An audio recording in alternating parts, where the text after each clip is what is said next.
A paz, meu amigo, a paz, minha amiga. Que o Senhor te abençoe e te guarde onde quer que você esteja nessa hora. Quero dividir uma palavra de Deus ao seu coração nesta hora. Uma palavra que falou comigo, está falando ao meu coração e eu espero que fale contigo também. Em João capítulo 16, Jesus está dando as últimas instruções aos seus discípulos. Enquanto ele passa as últimas instruções, os discípulos ficam com aquele semblante de interrogação. Eles têm uma pergunta para fazer ao Senhor. Tanto é verdade que aqui em João capítulo 16, no verso de número 19, está escrito assim: conheceu, pois, Jesus, que o queriam interrogar. Perceba essa frase. Que o queriam interrogar. Os discípulos tinham uma pergunta para fazer e queriam interrogar o mestre. E quantas vezes você já quis fazer uma pergunta ao Senhor? Aliás, pense nisso. Imagine que o Senhor está diante de ti, está olhando para você e está dizendo agora: o que você quer me perguntar? Qual assunto você quer conversar comigo nesta hora? Algumas pessoas talvez iriam perguntar ao mestre: Senhor, por que eu sofro tanto? Por que tantas lutas, tantas dificuldades, tantas barreiras? Por que aquela porta se fechou? Por que aquela pessoa me traiu? Por que aquela pessoa foi embora? Por que eu não prospero? Por que eu não venço? Por que eu sou tão injustiçado? Por que eu sou tão perseguido? Por que ninguém me ajuda, ninguém me socorre? Por que minha família me abandonou? E várias pessoas têm várias perguntas para realizar ao mestre. O que chama a minha atenção é a pergunta de uma mulher que não andava com Cristo.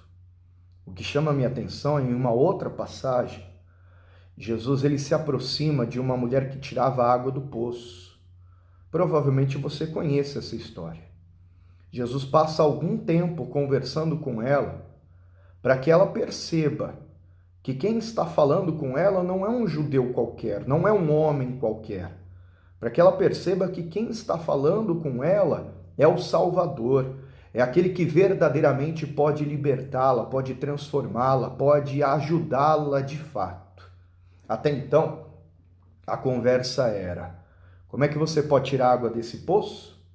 Como é que você pode me dar água viva? O que um homem está falando sozinho com uma mulher?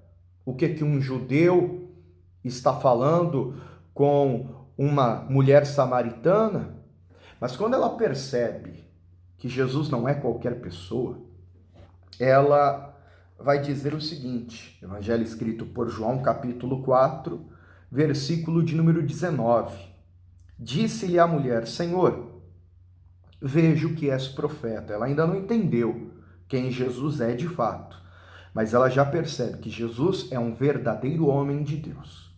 Vejo que és profeta. E por que ela percebeu que Jesus é profeta? Porque Jesus sabia, sem que ela tivesse falado nada, Jesus sabia que ela tinha uma vida de frustrações, de decepção. Jesus falou acerca dos 5 relacionamentos que ela teve e que não foi feliz. Como ela foi frustrada. Ela percebe, então, que Jesus é um conhecedor da sua história, que Jesus é um grande homem de Deus. E ela o chama de profeta, dizendo: Senhor, vejo que és profeta. Nossos pais, adoraram neste monte. E vós dizeis que é em Jerusalém o lugar onde se deve adorar. Veja, o que essa mulher vai falar com o mestre não é uma pergunta dizendo assim: bom, já que você sabe que eu me relacionei 5 vezes, você deve saber por que não deu certo nenhuma vez. O que eu fiz de errado? Por que a minha vida não vai para frente? Por que a minha vida sentimental, a minha vida amorosa, ela não flui? Por que as coisas não dão certo para mim? Por que eu sempre estou sofrendo nesta área? Não.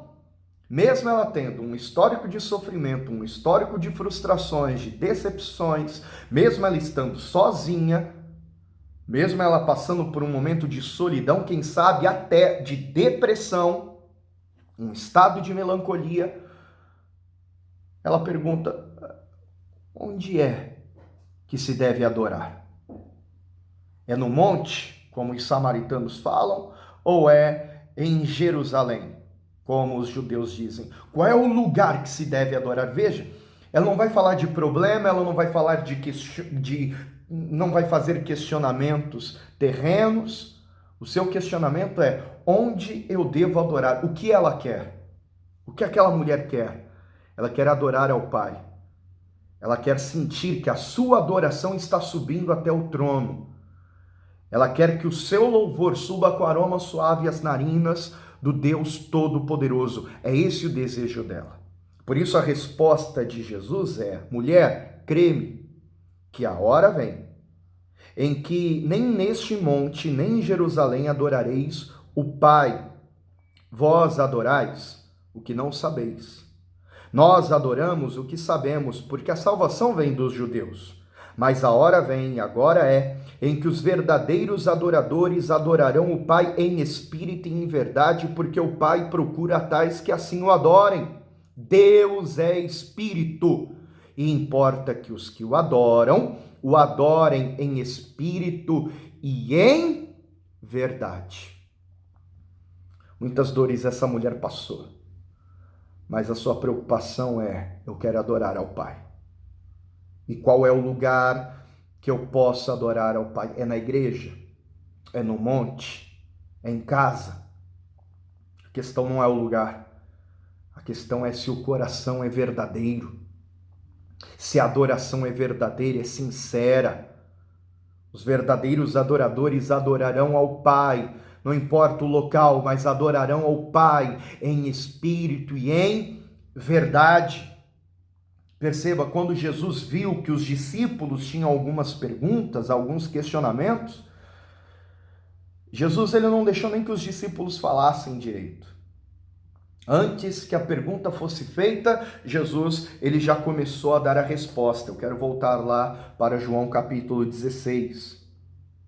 Jesus vai dizer aos seus discípulos respondendo: na verdade vos digo que vós chorastes e vos lamentareis, e o mundo se alegrará, e vós estareis tristes, mas a vossa tristeza se converterá em alegria.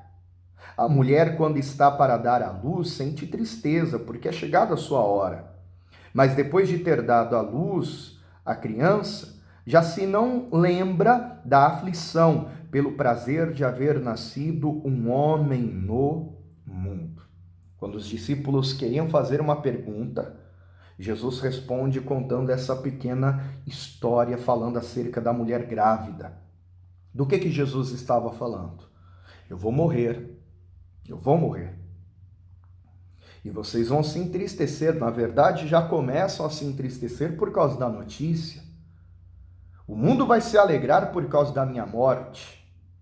Mas em breve, eu vos verei novamente. Em 3 dias eu vos verei novamente. E a sua tristeza se converterá em alegria. E a alegria que eu vos der, ninguém poderá tirar. Embora Jesus estivesse falando da sua morte e ressurreição com os discípulos, eu quero trazer esta palavra agora para o nosso tempo. Porque a dor, como Jesus contou aqui, dando o exemplo da dor da mulher grávida. A dor de uma mulher grávida deve ser uma dor insuportável, uma dor terrível. Mas ainda que seja uma dor terrível, é uma dor passageira. Essa dor vai passar. E é isso que eu quero falar para você. Adore ao Pai em espírito e em verdade, não importa o lugar, não importa a situação. Aquela mulher se envolveu com 5 relacionamentos, estava no 3º relacionamento, mas a sua preocupação era: eu quero adorar ao Pai. Você pode estar na dor, mas essa dor, ela vai passar. E quando a sua dor passar e a vitória chegar, porque certamente a vitória chegará na sua vida, você já não mais se lembrará de todo o sofrimento que você passou, pelo prazer de estar segurando nas tuas mãos a bênção que Deus tem para você. Quando estava no parto da minha filha, os médicos falavam algo para minha esposa que me chamou muita atenção. Os médicos diziam para minha esposa assim: quando a dor vier, aproveite a dor. Quando as contrações vierem, e minha esposa estava sofrendo muito com as contrações, os médicos diziam: quando as contrações vierem, aproveite a dor, use a dor em seu favor, use a contração em seu favor. E ali, na hora do parto, eu estava vendo toda aquela cena, maravilhado, claro, com o trabalho de parto, mas em seguida o Espírito Santo começou a falar comigo sobre isso. Use a sua dor em seu favor. A mulher, quando ela está para dar à luz, quando a contração vem, ela tem que fazer força, ela tem que aproveitar aquele momento de dor. E assim eu quero trazer isso para a nossa vida, porque Jesus trouxe isso para os seus discípulos. Quando a dor vier, use a dor em seu favor.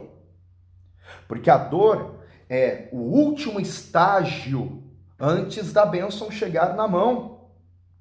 Quer dizer, você pode estar sofrendo agora, mas ao invés de se afastar de Deus, use a dor, use a luta para se aproximar ainda mais do Senhor. A igreja não está de férias nessa pandemia. Deus não está de férias nessa pandemia. Nós podemos não estar tendo cultos, reuniões com aglomerações de pessoas. Mas use esse momento de dificuldade, esse momento onde não há aglomeração de pessoas nas reuniões, nos cultos, use este momento, use essa dor, use essa solidão para se aproximar ainda mais de Deus, para se aproximar ainda mais do teu Criador, porque a hora vem em que os verdadeiros adoradores adorarão ao Pai em espírito e em verdade, não importa se é no templo, se é na igreja, se é em casa, se é no monte, se é em qualquer outro lugar. A questão é, você pode adorar ao Pai em espírito e em verdade? Que essa dor que você está passando, essa luta que você tem enfrentado, seja apenas um processo de preparação para você segurar em tuas mãos a bênção do Senhor na sua vida. A vitória vai chegar, a conquista vai chegar, então aguenta firme. Está doendo? Se aproxime mais de Deus. Está sofrendo? Se aproxime mais de Deus. Está sozinho como aquela mulher samaritana? Se aproxime mais de Deus. Porque Deus vai usar tudo isso para que você tenha um encontro verdadeiro com Ele e para que verdadeiramente você desfrute daquilo que Ele tem reservado e preparado para a sua vida. A mulher, quando ela dá à luz, a dor existiu, mas ela nem se lembra mais da dor pelo prazer de estar segurando a sua vitória, a sua bênção, o seu filho nos seus braços. O que você sofreu e o que você está sofrendo, Deus vai enxugar as tuas lágrimas. Deus vai te ajudar, Deus vai te socorrer, porque Ele é o nosso socorro bem presente na hora da adversidade. Que o Senhor te guarde, que o Senhor te livre, que o Senhor te proteja, que o Senhor te dê a força que você precisa para suportar toda a dor e para vencer no final. No mundo tereis aflições, mas tenha bom ânimo. Tenha bom ânimo. O Senhor que venceu a morte, a cruz, é o mesmo que está contigo para te ajudar. Que o Senhor te abençoe, te guarde e te livre de todo e qualquer mal. Se essa palavra falou contigo, compartilhe com seus amigos. Eu estarei orando para que Deus arranque de você todo o sofrimento, toda a dor e te ajude a vencer este momento difícil e que finalmente chegue o tempo de cantar na sua vida, o tempo de segurar a bênção e a vitória do Senhor. Então compartilhe com seus amigos essa palavra. Eu vou orar por você. Se você quiser, deixa aqui um recado aqui embaixo, que eu estarei orando por você, pela sua casa, pelos seus familiares. Um forte abraço e fique em paz.